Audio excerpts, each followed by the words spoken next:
Hello my dear friends, welcome back to the channel and this is your friend Dr Suresh Shenvi. I'm sure all of us remember the day when we shift from a low speed cutting to a high speed cutting in dentistry, and that day we realized that without the high speed cutting, the dentistry would be really difficult to practice. And today, based on the request of many students, I am discussing the same topic so that we all understand it better. The speed which is expressed in RPM, that is revolution per minute, is classified into three categories by the Student. The first being the slow speed category, where the speed is less than 12,000 RPM. The medium category, where the speed is between 12,000 to 2 lakh revolution per minute. And the speed which is more than 2 lakh falls into high or ultra high. So let's learn the advantages and disadvantages of low or the high speed. The high speed cutting is definitely efficient and less time consuming, and it also helps you to control the cutting better, and all this will definitely help you if you are treating multiple teeth in the same appointment. However, in low speed we have to apply more force, which will in turn generate more heat and vibration, which is the main source for discomfort to the patient, which may not be evident at a high speed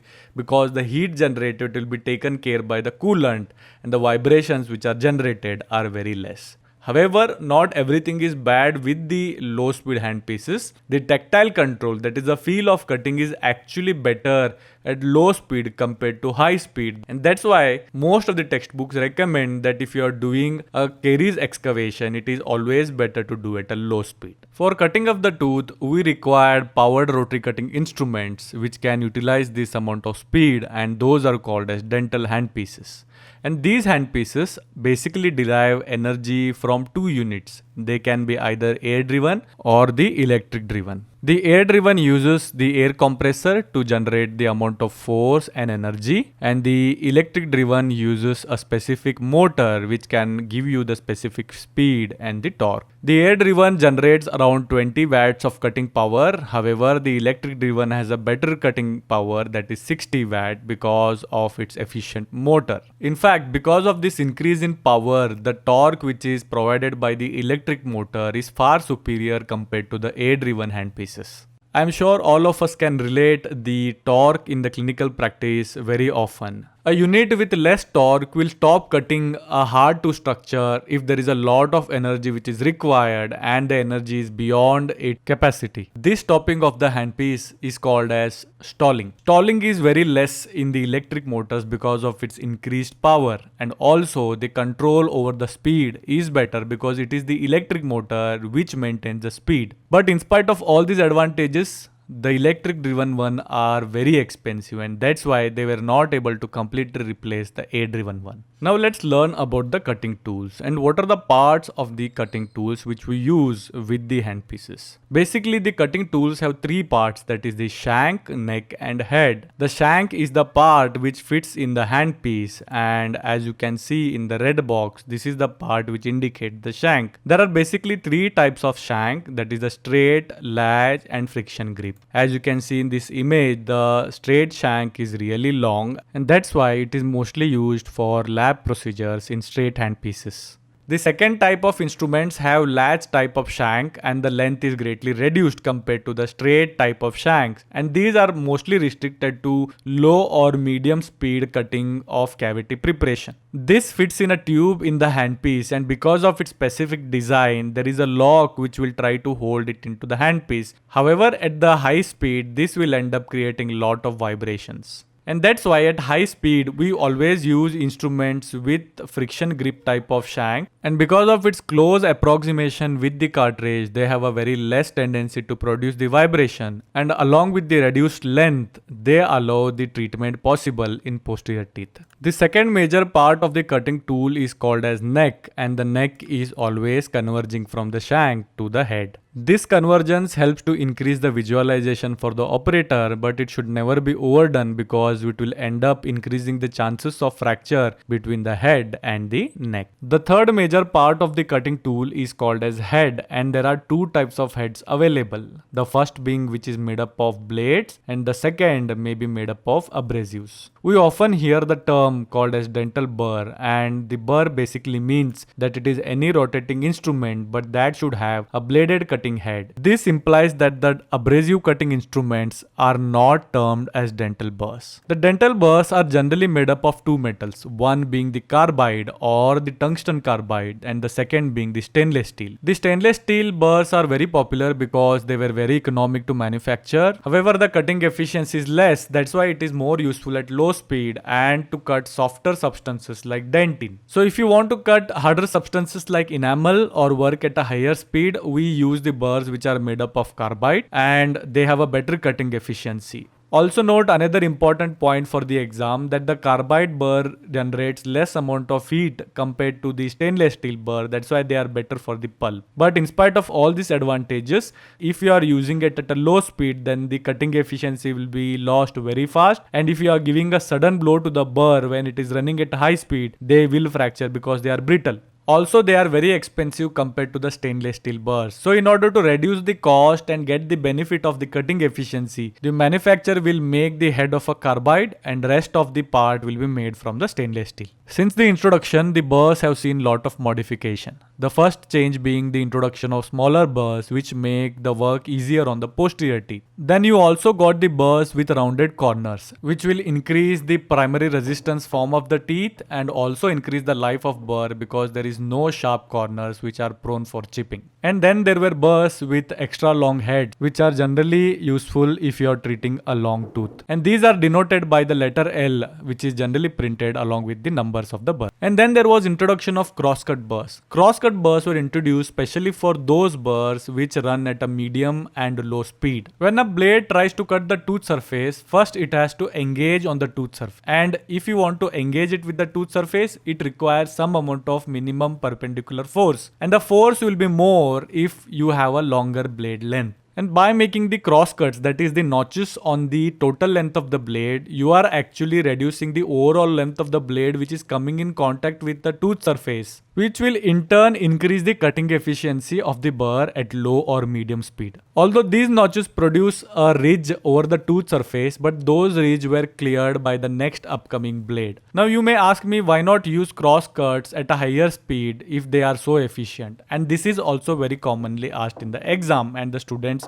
really go wrong because they think that higher speed is always better even for crosscut. When you run crosscut burrs at a higher speed, the second blade doesn't get sufficient amount of time to clear these ridges which are formed because of the crosscuts. That's why at high speed the crosscut burrs end up producing a rough surface. Now let's learn some important features of the head design of current generation of burrs. The first being the spiral angle. As you can see in this image, spiral angle makes sure that the blade doesn't fall in one single place, which you can also appreciate in this SEM image of the burr. The spiral blades promote smoothness in the cutting because they allow the next blade to start cutting before the preceding blade has finished cutting. But please note, for high speed burrs, smaller spiral angle is found to be really beneficial. The next feature on the burr head is the presence of flute. The flutes are basically depressed areas which are present between two blades. And that gets us to a very important question for the exam, that is the number of the blades on the burr head. Usually a burr which is made up of 8 to 10 blades is meant for cutting, and the burrs which have more than 12 to 14 number of blades are mostly used for finishing procedure of the restorations. That's really confusing because this statement says that more number of blades, less is the cutting. And that's actually true. At high speed, there is only one blade which is coming in contact with the tooth structure. So you may have more number of blades, but they do not increase the cutting. Now let's discuss the most difficult aspect of the blade, that is the angles and the faces involved in the blade design. As we all know that the blade only cuts at a specific area in the burr, and that specific edge is called as cutting edge in the blade. Before understanding those angles, let us see this cross section of a burr, and we have to draw a line which passes from the cutting edge to the center of the burr. And let us enlarge this cutting edge with this specific line so that we understand the angles better. So in this picture, the red line indicates the line passing from the cutting edge to the center of the burr. Also note, the burr is running in a clockwise direction. Now in this cutting edge, we have one surface which is highlighted with the blue line, and this area is called as a rake face. And the angle between the line which is connecting the center of the burr to the cutting edge and this rake face is called as a rake angle. And this is very important because depending on where is the rake face situated, the burr blade is classified into 3 categories. If the rake face is situated behind the red line which is joining the cutting edge to the center of the burr, then it is called as a positive rake angle. And if the rake face is ahead of this red line, then it is called as a negative rake angle. If the rake face is in center with the red line, then it is called as a zero rake angle. Now why this is important to know? A burr blade with a positive rake angle will definitely have a better cutting efficiency because it makes it sharp. But however, this will lead to reduced strength of the cutting edge, which may fracture if you are cutting a hard structure. And the reverse is true for the negative rake angle.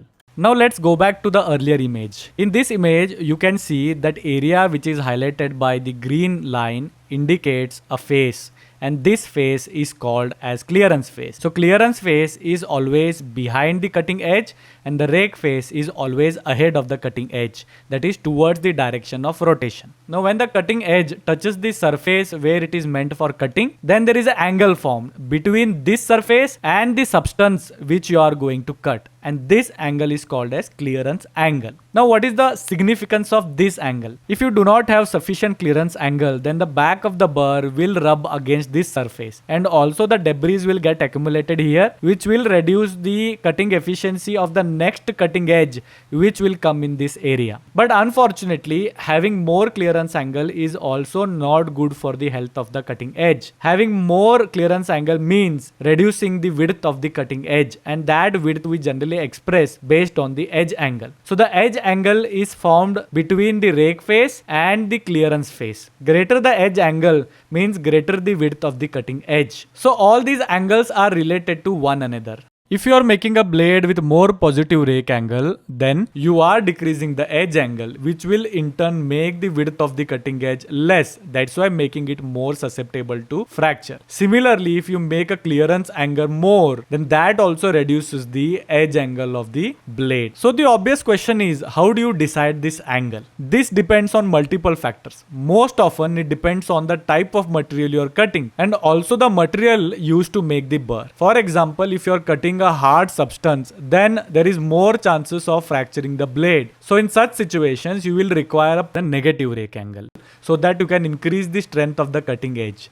Similarly, if you are making a burr from carbide, which is brittle in nature, you would like to have a slight negative rake angle and a 90-degree edge angle. The cutting accuracy also depends on the symmetry of the burr head. And to measure the symmetry, there are 2 important characteristics. One is the concentricity and the second being the runout. The concentricity is measured when the burr is not rotating, and that's why it is called as a static measurement. To understand it better, look at this image. If you are passing a circle from the burr head, and if the circle is passing from one end to the other end of the burr head without any issue, then it means that the burr is symmetric. However, at any junction, if even one blade length is not symmetric, then the circle will not pass that area, and this is how we measure the concentricity. The second measurement of symmetry is called as runout, and runout is a dynamic measurement. That means it is always measured when the burr is rotating. A burr which has runout ideally makes a cavity which is larger than its diameter. For example, this burr has a runout here. Ideally, it should be creating a diameter of this much, but because it has a runout and during the rotation, it will end up making a wider preparation than the diameter of the burr itself. Please note that the runout is always more than the concentricity. And clinically, runout is more significant because it makes wider preparation and it causes vibration, increasing the patient's discomfort. Now let's learn about the second category of rotary cutting instruments, and they are termed as abrasive rotary cutting instrument. And they are very similar to the bladed cutting instruments, and they do have the same shank, the neck and the head. However, the head doesn't have any blades here, and together we term it as a metal blank. Most of the time we use a diamond as an abrasive for making the cutting instruments here. It starts with a metal blank, and then there is a cementing medium which is holding these diamond particles over this metal blank, and that can be appreciated in this image where you can clearly differentiate these three parts. And this SEM image can help you to differentiate between the bladed instrument and the instruments which have the abrasives. Although the diamond is considered to be the hardest substance on earth, but in spite of that, these abrasive instruments will not last forever.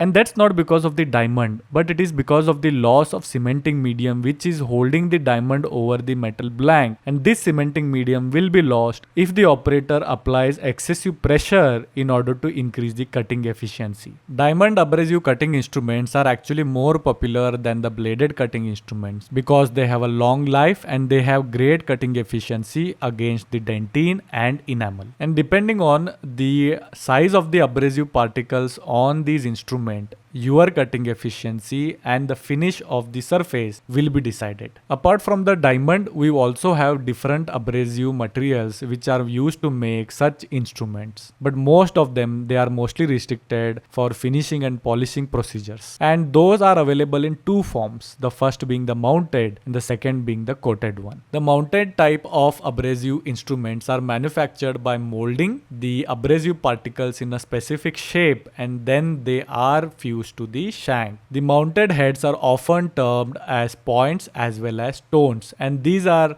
available into two forms. The first being the hard ones which generally have ceramic cementing substance in it, and you may have the soft one which contains the rubbery cementing medium. The second type is the coated one where the abrasive particles are coated on a flexible backing, and these are specifically useful especially for enamel finishing procedures. If you like this video, don't forget to click the like button and subscribe to the channel and hit the bell icon. I also request you to check our various playlists on operative dentistry and dental materials, and do share this video with your friends. I will see you once again with a new video on Aspire 32.